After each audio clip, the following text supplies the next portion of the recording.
In front of me is REALME GT Neo 5, and today I would like to show you how you can enable suggestion strip at the top of your keyboard.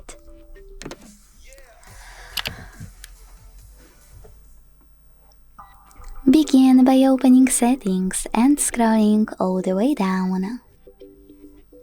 Now hit System and Update, Keyboard and Input Method, Manage Keyboards, and finally Gboard.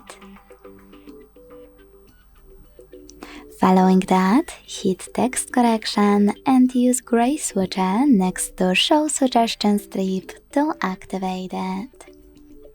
So when I go back and open my keyboard, I can see that Suggestion Strip was successfully enabled. Thanks so much for watching. If you enjoyed this video, don't forget to leave a like, comment and subscribe. Bye!